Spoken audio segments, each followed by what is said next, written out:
Hi everybody, we're starting or continuing our treatment of quantum gases. And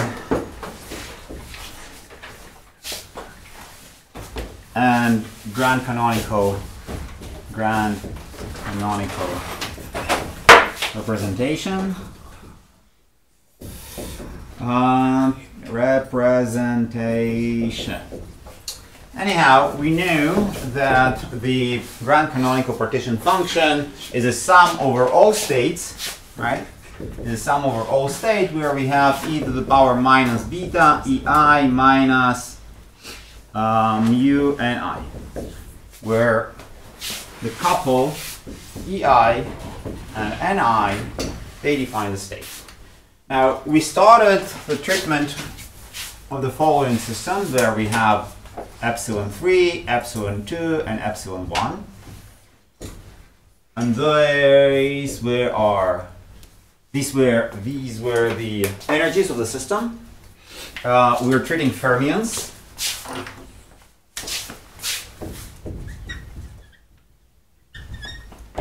Okay, which is important.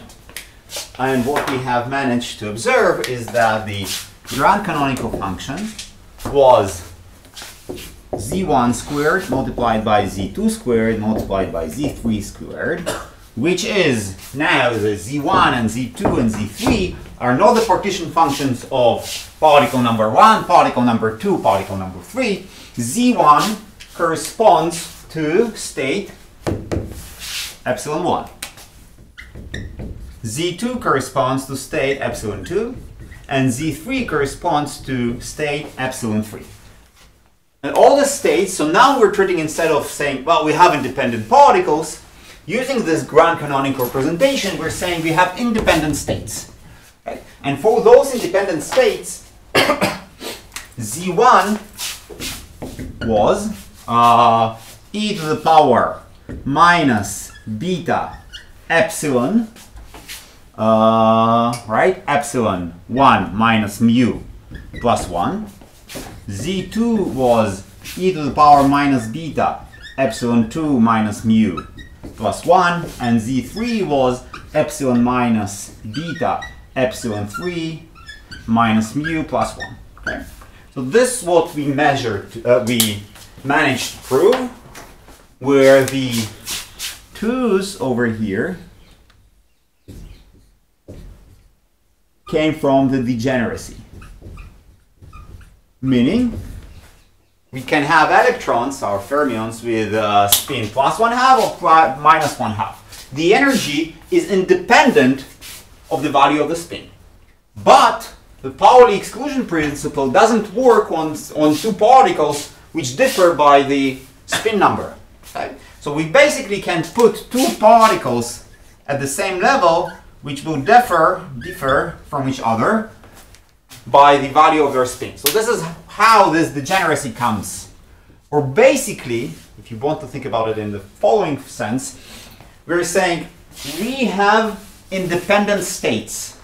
Now, state with epsilon 1 and spin up is independent from the state with epsilon 1 and spin down. Okay? Now, the moment that they are independent, those two states, it's fine, we need to have one specific partition function for a state with epsilon 1 and spin up, and one partition function for epsilon 1 and spin down. But because the energy and the grand canonical representation is independent of the value of the spin, okay, basically their partition functions are identical, and this is why we call it degeneracy.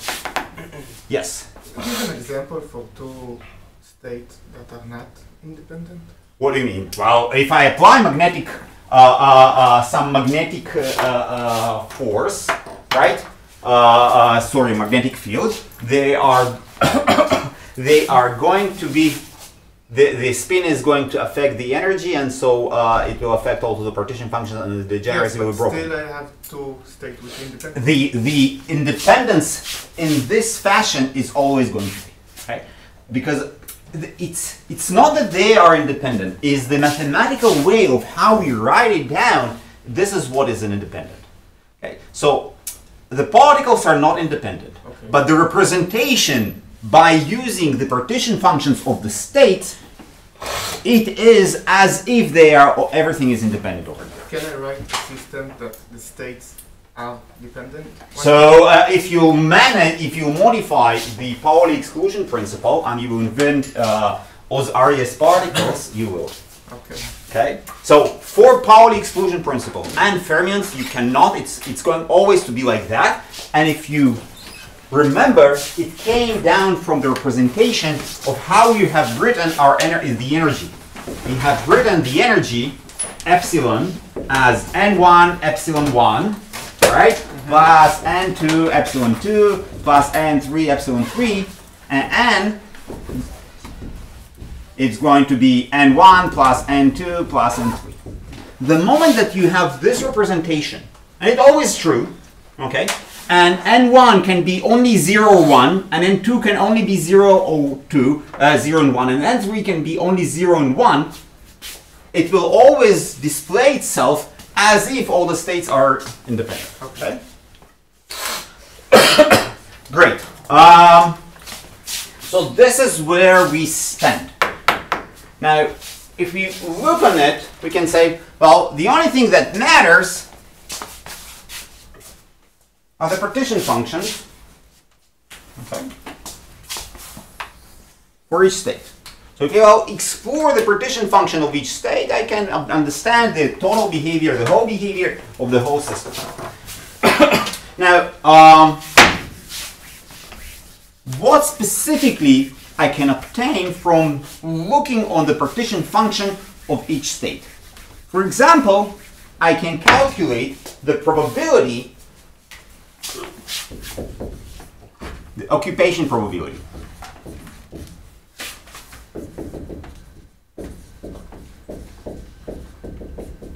What is this? I'm looking on state, for example, epsilon 1. And I want to ask the following question. What is the probability when I look on the system? What is the probability that there is going to be a particle sitting inside the state? Okay. So it's a binary system, right? So it's the state, it's either occupied or it's not occupied. So the probability that the state is going to be occupied, okay, is according to this representation, it is z1, 1 over z1, multiplied e to the power minus beta, epsilon 1 minus v. Okay. So this is the occupation probability. Why? Well, because there is only one particle, okay? Only one particle. This is the energy of the particle. It's multiplied by 1 mu, and it's divided by z1. We're treating each state independently. I don't care about any other state. If I want to calculate what is the probability that this state is occupied, and this state is occupied, and this state is not occupied, because they are all independent, it's going to be the occupation probability of this guy, multiplied by 1 minus the occupation probability of this guy, multiplied by the occupation probability of the third guy. Okay. The only thing that is of interest is how those occupation probabilities, they behave. Now, they behave as a function of several parameters. So let's rewrite it down. So this is e to the power minus beta epsilon 1 minus mu, divided by 1 plus e to the power minus beta epsilon 1 minus mu. Okay. Let's call it F1. Okay. F1 is the probability, the occupation probability of state number 1. You can further rewrite it.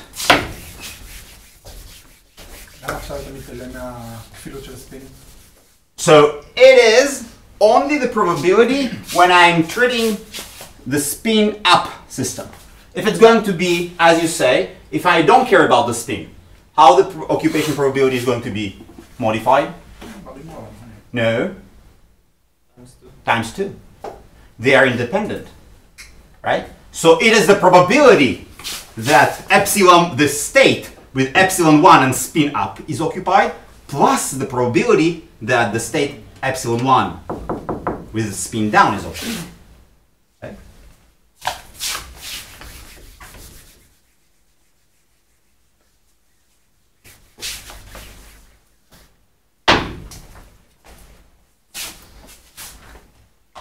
Okie dokie. What happens now?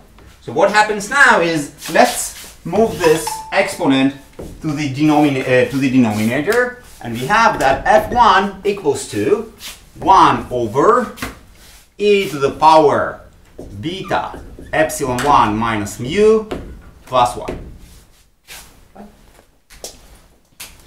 Now this function has a name, it's a sigmoid function, and whoever studies AI and neural networks actually knows that this is very heavily used in training of neural networks. Well, maybe I'll have time later to establish the connection. But for our purposes, we look on the system and say, well, what is the difference between state number 1 with epsilon 1 and state number 2? The only difference is that I will have to replace epsilon 1 by epsilon 2. So f2 is going to be 1 over e to the power beta epsilon 2 minus 1 plus 1. And f3 is going to be 1 over e to the power beta epsilon 3 minus mu plus 1. And in general, if I have some general epsilon, the probability of occupation of this state is going to be 1 over e to the power beta epsilon minus mu plus 1. Now, so if I want to understand something about the occupation of a very specific state, I have to explore the behavior of the system. So the behavior of the system, I have several parameters. Okay, I have beta, I have epsilon, okay, and I also have mu. Okay. So in general, I have 3 parameters that describe the behavior of the system. Now, I somehow can relate epsilon and mu. Okay, so they are, this is energy, this is also units of energy, so I can write it down as 1 over e to the power beta mu epsilon divided by mu minus 1. Therefore, I have a unitless parameter over here, and I have another unitless parameter over there. Why? Because beta is 1 over k Boltzmann T, which is energy, mu is energy, the units of energy, epsilon is the units of energy, so everything here is unitless now. Okay. Let's see how this guy behaves. Looking on f of epsilon as a function of epsilon divided by mu. Okay, now what happens when epsilon divided by mu equals exactly 1?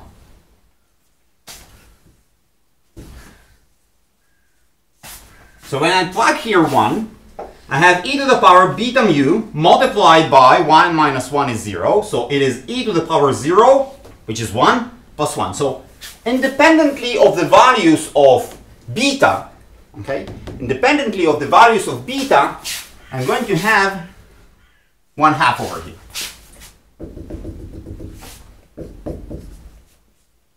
Okay.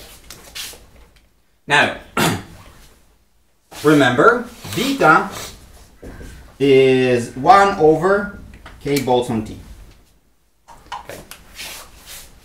So, what happens when the temperature is extremely high? Okay? So basically when t goes to infinity, what happens to the sigmoid function? How it looks like? So if we take t to the infinity, here we have e to the something, okay, divided by something very large, so it goes to 0. Okay, so e to the power 0 plus 1. So e to the power 0 is 1, so it almost 1/2. Okay, so for very high temperatures, and let's plot it as red. Now this function has to decay as a function of t, a function of epsilon mu. So it's basically almost a flat line. it has to cross this 1 over here. This guy is when t goes to infinity. Okay. So the occupation for very high temperatures, okay, so this is the prediction. For very high temperatures, I don't care about the epsilon. Now, think about it, what I'm actually plotting over here. I'm plotting the probability to occupy state with energy epsilon. So if I'm plotting here different epsilons, okay, so this is my epsilon value, right? And I have 3 states, or I have many states. Doesn't really matter. The probability of being with this epsilon, or this epsilon, or this epsilon, for very high temperatures is almost exactly the same. Okay? So we are getting to almost a uniform probability, okay, for high temperatures. For high temperatures, I don't care about the value of my energy, okay, up to some extent. All the different states are equally probable to be occupied. I can be at very low energy, I can be at very high energy. It doesn't really matter. The occupation probability is still the same. Now, what happens when I start to decrease my temperature? Okay. So first of all, I know that I have to cross this point when epsilon divided by mu is equals to exactly 1. I have to be at 1/2. Almost. At what limit? T goes to 0. T goes to 0. In between. So in between, look on this. Okay? So when epsilon divided by mu grows, this guy also grows. So we have 1 over e to something big, okay, plus 1. So we don't care about this plus 1. So we have a e to the power, a positive power for any final temperature. So it's a function that decays as epsilon. Okay? So now occupation probability cannot be higher than 1. So we will have something that will decay as a function of epsilon. Okay. As we increase the temperature, so it's T1. As we will decrease the temperature even further, the coefficient of decay here will become larger.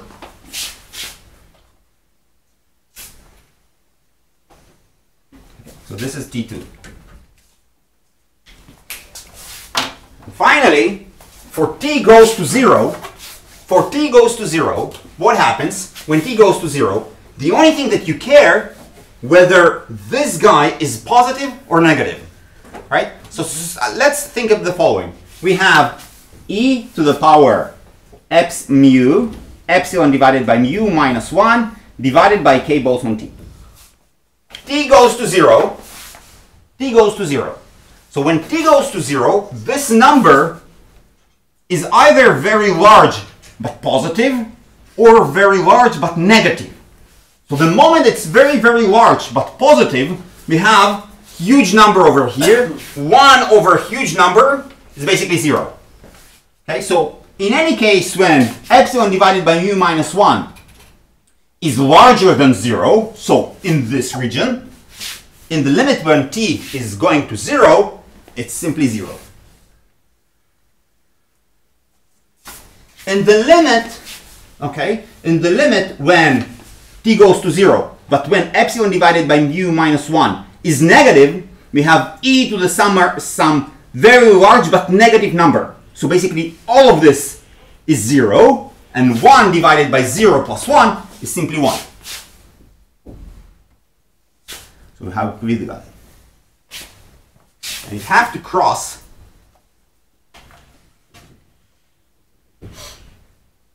exactly 0, the 1/2. So this is t goes to 0. We have this transition which will depend on the value of the temperature. So look what happened. At very high temperatures, the occupation probability of any state is exactly the same.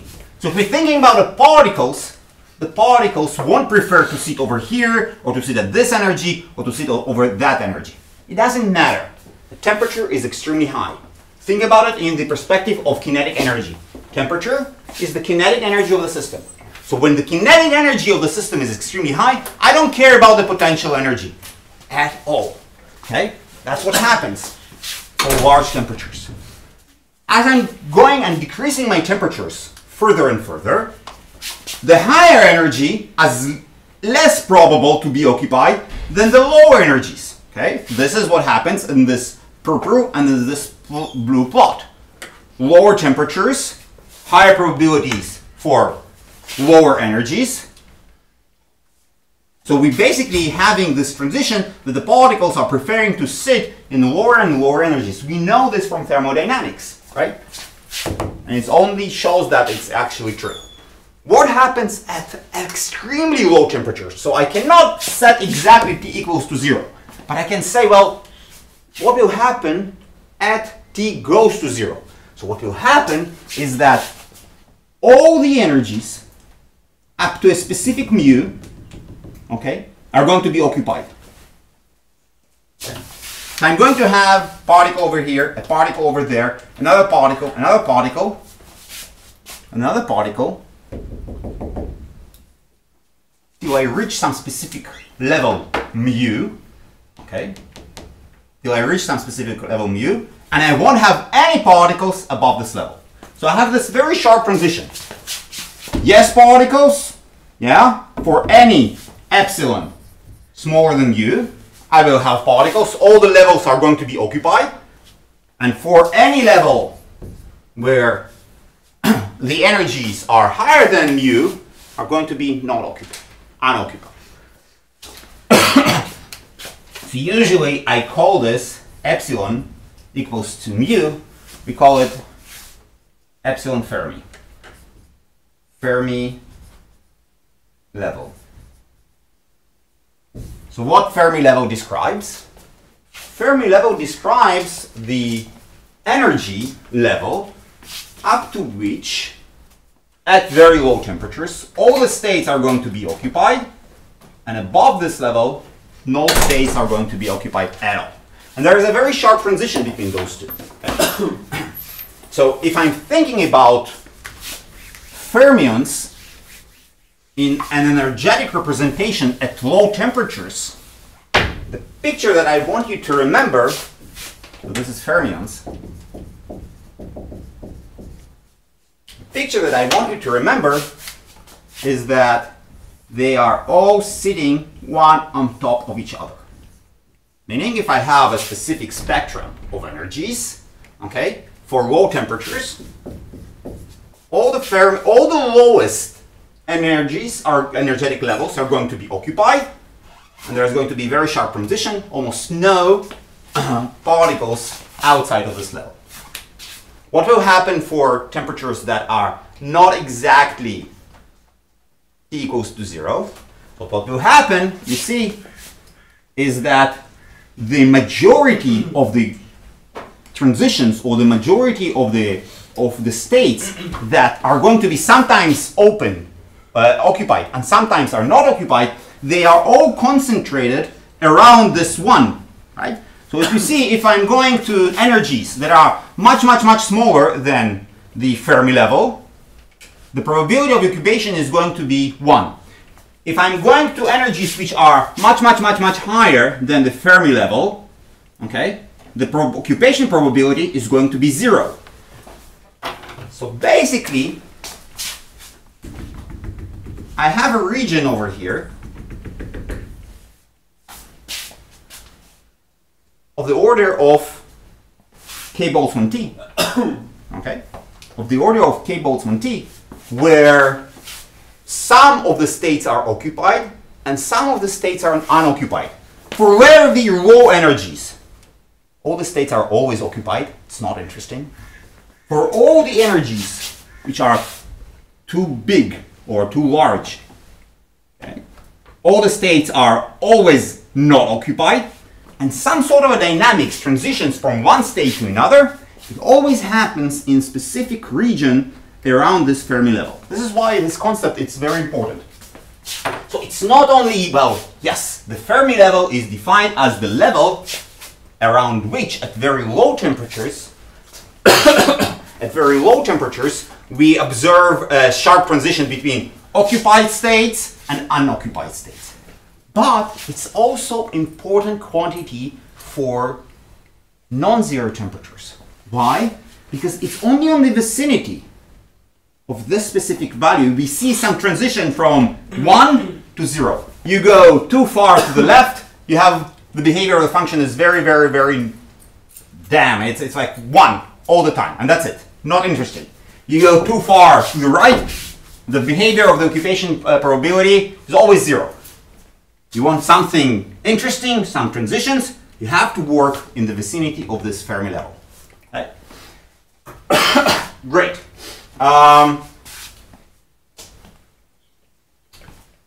Now, this concept is interesting. Yes? בטמפרטורות ביניים, העניין הקו הסגול והכחול. Yes. גם מגיעים לאחד Eventually you have to. Think about it. Eventually you have to go, well, it depends on the K-Boltzmann T. Okay? So let's assume they're not exactly going to 1, they're going to some specific value. So let's look on this, let's explore it, okay?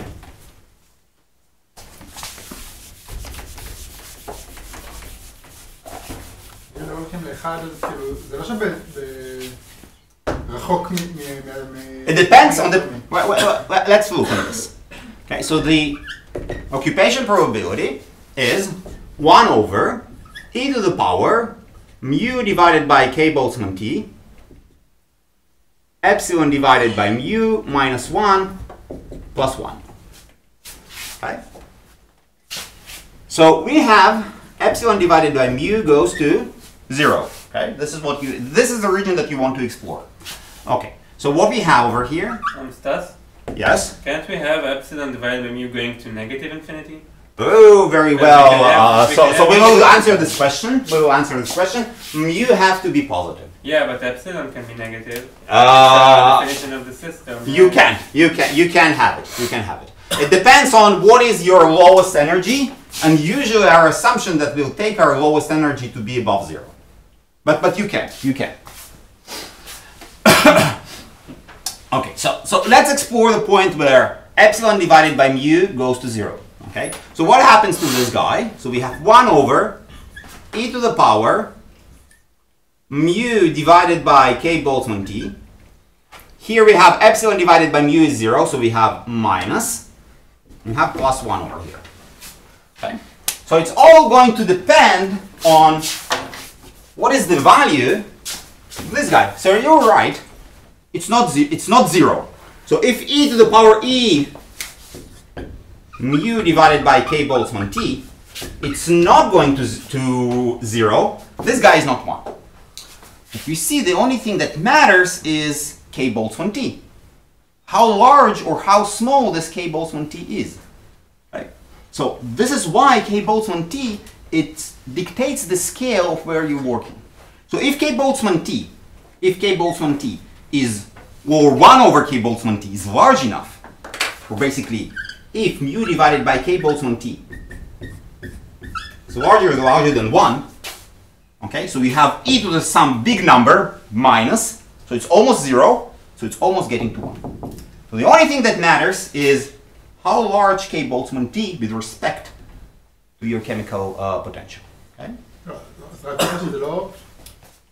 It exactly says that you have a scale of k Boltzmann t. The scale can reach almost 0. You're absolutely right.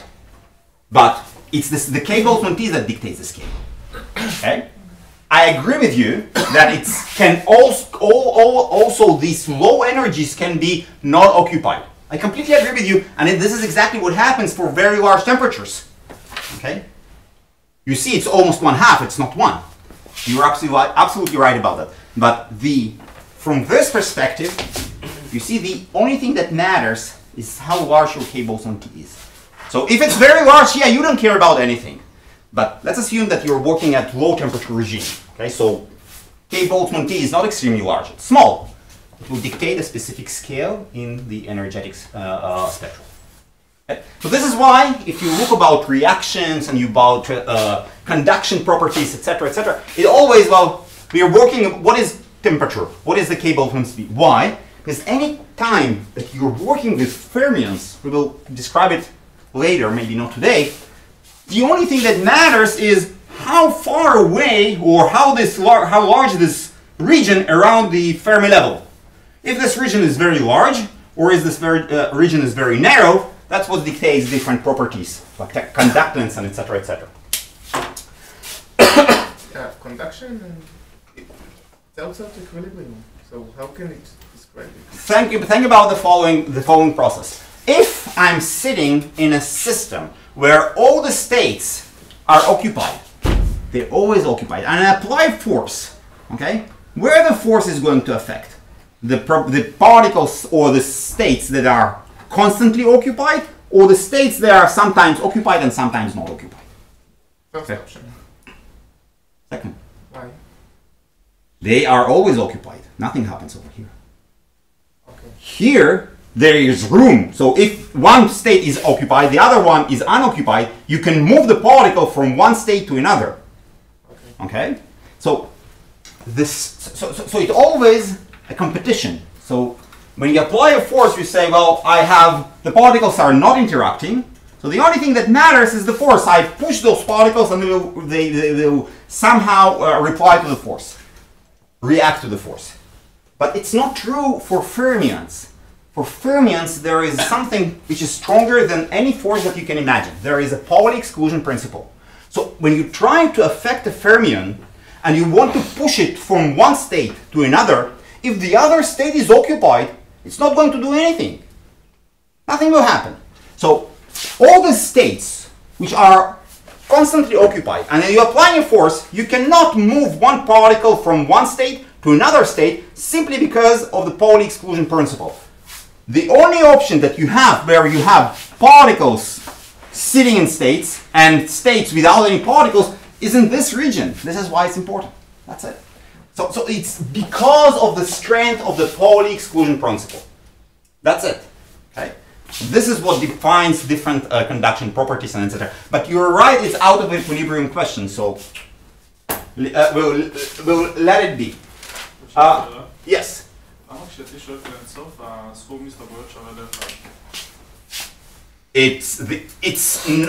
Okay, so this is the probabilities of different states. Okay, it's when I sum over all of those guys, it don't have to be equal to 1. Right?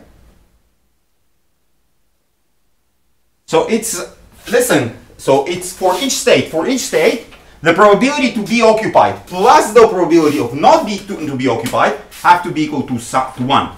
It's not the probabilities of everybody have to be equal to 1. It's not working like that. Sure, because you have infinite number of particles.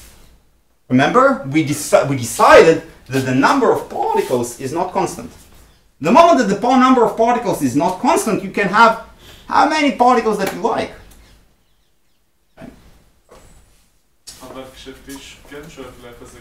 No, because so you're saying that, well, this is exactly 1, right? That's your claim. But it doesn't matter, but how many states do I have over here? It's not a probability density function of epsilon, okay? It's a discrete probability, occupied, unoccupied. You have 2 options. Epsilon is not your random variable. Occupied or not occupied, this is your random variable. Okay? Epsilon is a parameter, and I can plot this probability of my random variable to be occupied or not be occupied as a function of this parameter epsilon divided by mu. Epsilon is not a random variable. The probability, or basically indicator function to be occupied, this is a random variable. Okay? Epsilon is not. I have a specific structure, energetic structure, and it's not that I have random energies. Moreover, I forgot about my my description of canonical representation. In canonical representation, I could say, well, what is the possible states that my particle can occupy? And then I have different probabilities of being at different energetic levels. Here it's not. I'm treating each state separately, okay? And I'm not asking which, this specific particle can be here or there or there. I don't care. I do not discriminate the particles. I discriminate the states, okay? And they are independent. Okay? So it's very similar, right? That's a very different perspective. Independent particles for canonical representation, independent states for the grand canonical representation. Okay? And your claim is about more it relies to the canonical way of thinking. Modified. All right. Great. Now, how we calculate other quantities? Okay. Now we can use this f of epsilon to calculate whatever you like. So, for example,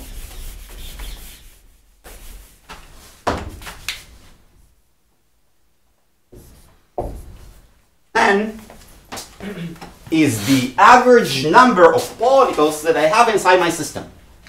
Right? This is the number of particles that I have inside the system. I'm plotting it as an average because it's not constant. In canonical representation, it was constant.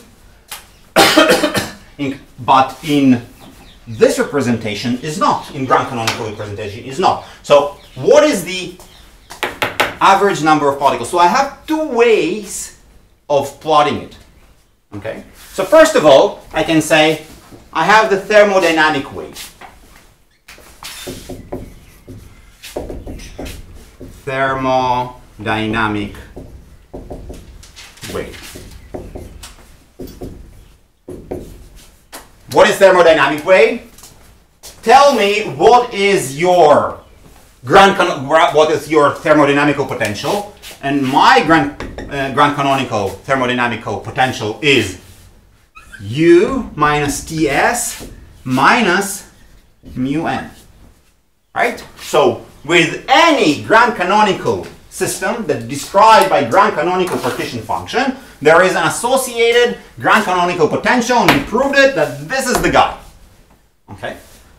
So if this is the presentation, I know that, well, this n is the average number now. So n is going to be equal, according to the laws of the Legendre transform, etc., etc., etc., minus d psi d mu. Write down the grand canonical potential, okay? Take the derivative with respect to mu, put a minus over here, you have n. What is psi? If I only have my partition function, so psi is minus 1 over beta log of z. We know how z looks like, so we push it inside the logarithm, take 1 over beta, take a derivative, and we get this guy. Okay? What is the other way? Statistical way? Sum of probabilities. Exactly. Sum of the different probabilities of different states, and they are independent. Times 2. Times 2, if you have degeneracy. Yes. Statistical way. Okay.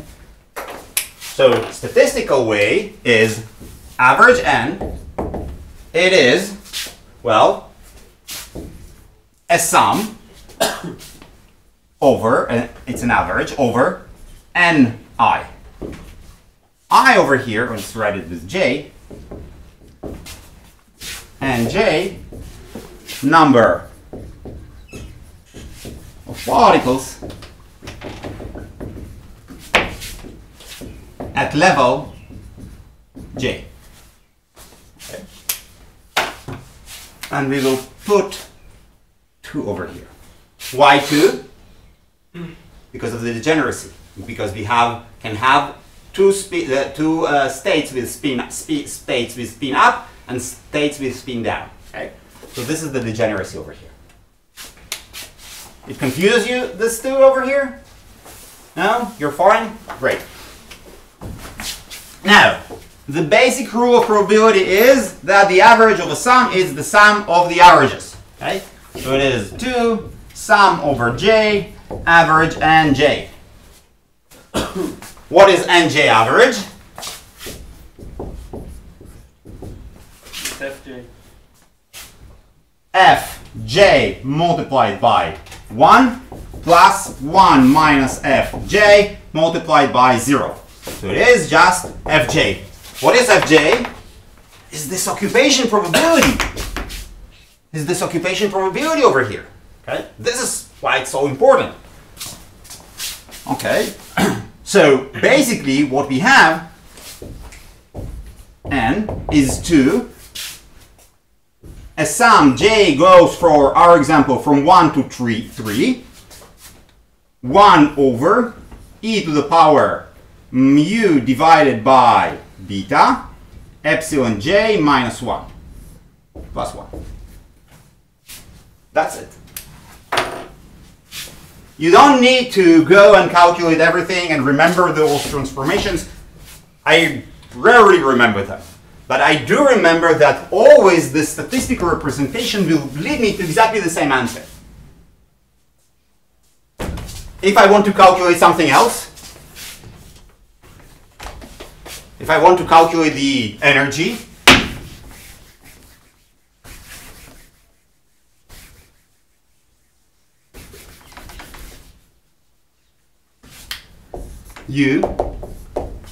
so I can have this thermodynamic way, right? I can write down the psi, I can take a derivative of the psi because I remember all the relations from the class of thermodynamics, or I can say, well, U is a sum, j goes from 1 to 3, 2, and here I'm going to have uj. Okay. What is uj? Uj, it is the energy of level j. So uj equals to nj multiplied by epsilon j. Great. So u equals to 2. A sum j goes from 1 to 3, nj epsilon j. You average, you have average over here. The average of a sum is always a sum of the averages. So we have 2, sum j goes from 1 to 3, nj epsilon j. And epsilon j is a constant, is the value of the energy of level j. It's not modified. So we have 2, sum over j goes from 1 to 3, epsilon j and j. Nj is just fj.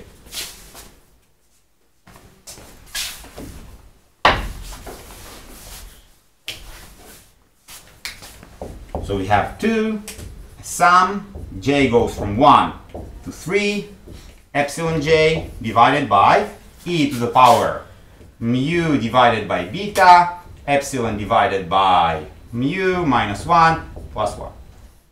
Epsilon j. And that's it. And that's it. We'll stop over here. Why is mu divided by beta and not u times? U times beta. Because I made a mistake. So it is mu beta. Here is mu beta. Because I'm confusing beta and 1 over k Boltzmann g. Now there is one question though, right? So it's a great representation. Everything works fine. We can take systems without interactions, describe them. So we can modify this and take not just 3 energetic levels, 5, 6, any number of energetic levels that we want. Okay? And this description will fit. What is the problem though? So if I'm taking a bulk of metal and I want to calculate something about this metal, well, the number of particles is usually assumed to be constant, right? Here I'm not doing this, right? I'm not doing this.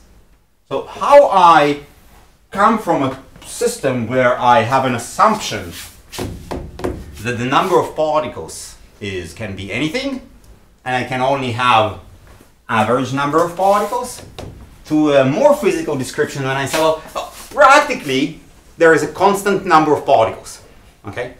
How I'm coming from this description, which is very nice and easy, okay, to the description where, well, actually the number of particles is not anything. It's more or less this guy. Okay? We'll see about the answer to this question tomorrow. אוקיי, שאלות אחרונות, וזה קשור, לא קשור לחומר. שבוע הבא אני בכנס, אז לא יהיו שיעורים שבוע הבא. מה שאומר שאני צריך למצוא זמן להשלמה. הזמן הרגיל הוא יום רביעי ב8 בבוקר, אני לא בטוח שזה נוח לכולכם. כולכם זה רק מי שמגיע, כל השאר לא כל כך משנה, זה לא בוחן, אז ואם השיעורים מוקלטים אז לא צריך לשאול את דעתם בקשר לזה. האם אתם רוצים לקבוע, לדבר ביניכם ולקבוע שעה, או שאני פשוט אקבע את זה ב8 בבוקר? זה כן יהיה מוקלט ומשודר. מה בינינו? תקבעו, סבבה. משהו כן חשוב, המבחן הוא בשישי לשני. אוקיי? בשישי לשני, אוקיי? יש מבחן. השיעור האחרון של הקורס הוא בשלישי לשני. אוקיי? אני לא רוצה ללמד אתכם 3 ימים שום דבר, לכן אני רוצה לבטל את השיעור הזה גם שיהיה לכם זמן להתכונן, ותעשו את זה בראש שקט, ואולי גם נעביר את השיעורים האחרונים. כלומר זה יום שני, אז אולי גם את התרגולים איכשהו נעביר לשבוע מוקדם. כלומר, כשאתם מדברים תיקחו בחשבון שנמצא זמן שאנחנו גם נעשה את ההשלמה של שבוע הבא ואת ההשלמה של השיעור האחרון שאני אבטל כדי שיהיה לכם יותר זמן ללמוד. בסדר? אז תיקחו את זה בחשבון גם. בסדר? אלא אם כן אתם ממש רוצים שאני אלמד אתכם פה, אבל לא נראה לי שכדאי. רגע, בשיעור השלמה זה יהיה כאילו 3 שעות בעצם? ב3 שעות. בעצם אני צריך לפחות 3 שעות שתמצאו לי זמן. כלומר, תקנו 3 שעות הרצאה בבת אחת? איך שבא לכם. אני מעדיף שלא, כי זה לא טוב לכם. אני יכול לעמוד בזה, אני לא בטוח שאתם. ההרצאות האלה מחולקות בין 2 ל-1 ולא כמו שאר הקורסים, כי אני חושב שזה יותר מדי לתפוס לכם 3 שעות ברצף של מכניקה סטטיסטית. זה לא בריא.